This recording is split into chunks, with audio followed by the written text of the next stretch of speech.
Hi guys. तो भाई आज बात करेंगे हुंडई के स्विंग ट्रेड की। मेरी 3 लाख की पोजीशन है। इस ट्रेड के अंदर 2 बार एंट्री ली है। एक बार यहाँ एक बार यहाँ। मैं सारी एंट्री स्टॉक सिलेक्शन सब कुछ आपको एक्सप्लेन करूंगा इस वीडियो में। ठीक है। सबसे पहले तो आई थिंक चार्ट पूरा क्लियर होगा। अगर आप चार्ट को देखोगे तो हम साइडवेज चल रहे हैं, साइडवेज चल रहे हैं। ठीक है। अभी हाई के जब हम नीचे हैं, हमारा कुछ देखने को खास नहीं मिल रहा। ठीक है। बट अगर आप एक चीज देखोगे, हमने जो ये हाई तोड़ा है ना, ये गैप अप करके तोड़ा है यहाँ पर। तो इसके बाद यहाँ पर एंट्री तो मैं नहीं ले सकता क्योंकि मेरा एसएल बहुत बड़ा आ रहा था। इसलिए मैं वेट कर रहा था। तो मैंने 1 2 दिन, 3 दिन, 4 दिन, थोड़े दिन वेट करा, फिर ये 3 दिन का टाइटनेस आया। और मैं वेट ही कर रहा था, मैं कहीं एंट्री लेने को इंटरेस्टेड नहीं था। लेकिन मैंने इस दिन एंट्री ली। ठीक है। इस दिन क्यों एंट्री ली, तो हम इस दिन को ब्रेक डाउन करने चलते हैं अभी।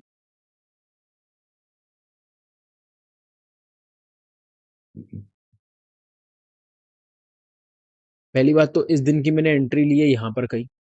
ठीक है। जब ये हाई तोड़ चुका था 2 3 दिन के। दूसरी चीज, जो हमारी क्लोजिंग मिली ना इस दिन की, वो बहुत अच्छी थी। उस क्लोजिंग ने पूरा का पूरा क्लियर कट प्रूफ दे दिया था कि जी हम सेफ हैं। क्यों? हमारे को ये वॉल्यूम देखने को मिली थी नीचे। वॉल्यूम जब आपको मिल रही है ना आपके ब्रेकआउट के साथ, तो इसका मतलब आप जिसमें घुसे हो उसमें सही घुसे हो। अब मजे मजे की बात का है सेकंड एंट्री की। सेकंड एंट्री में रियल फन है। सेकंड एंट्री के लिए क्या है, ये वाला दिन 23 जून, 23 जून को अगर आप देखोगे ना, तो हमारा कोई वीक डे मिला था। नहीं, 23 जून को ओके ओके डे था। ठीक है। तो मेरे को एक इनसाइड बार मिली।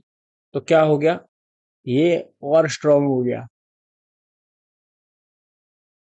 अब जैसे ही हम इसके आगे फटे, यहाँ पर इसके ब्रेकआउट के ऊपर, मतलब इस हाई के भी ऊपर निकल गए हम, तब जाके मैंने और एक एंट्री ली।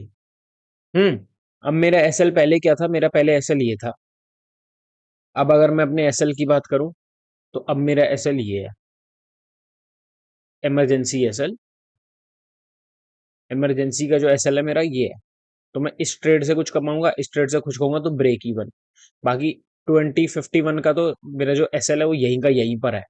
तो मैं इस ट्रेड से कुछ बनाऊंगा। ठीक है। लेकिन प्राइस हिसाब से मूव कर रहा है ना, मेरे हिसाब से आने वाले दिन में एक दिन 20% का मिल सकता है, या फिर थोड़े दिन की और टाइटनेस और फिर 20% मिल सकता है।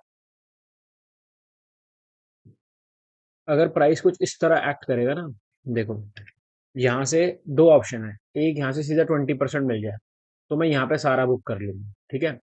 लेकिन अगर यहाँ से मेरे को मिलते हैं साइडवेज और फिर एक और पॉप, तो वो बेस्ट सिनेरियो है।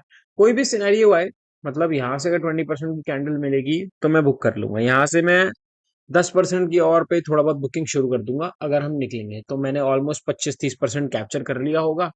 और मैं उतने ही मूव के लिए जाता हूँ, मैं उसके बाद कैप्चर करके निकल जाऊंगा। बाकी नहीं तो मैंने कोई एंट्री ले नहीं रखी फिलहाल। सिंगल और एक एंट्री चल रही है। जैसे जैसे ये काम करेगी, वैसे वैसे हम बाकी स्टॉक्स में एंटर करना शुरू करेंगे। ठीक है। सबसे इंपॉर्टेंट चीज जो मैं सबको बोलता हूँ वो होती है वॉल्यूम। आप अगर वॉल्यूम और प्राइस को दोनों को साथ लेके चलो। देखो, ये स्टॉक कभी 1020 के नीचे नहीं है। जब मार्केट टूट भी रही थी ना, जैसे ये वाले जो पीरियड्स हैं, ये वाले पीरियड्स, टक टक, ये थोड़ा सा पीरियड देखोगे, ये वाला पीरियड, अगर मैं ये देखो,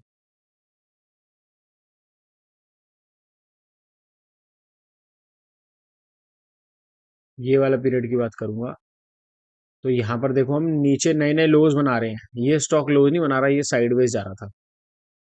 ठीक है ना। तो जब मार्केट ने अपने रिकवर करा, इसने ब्रेकआउट दे दिया।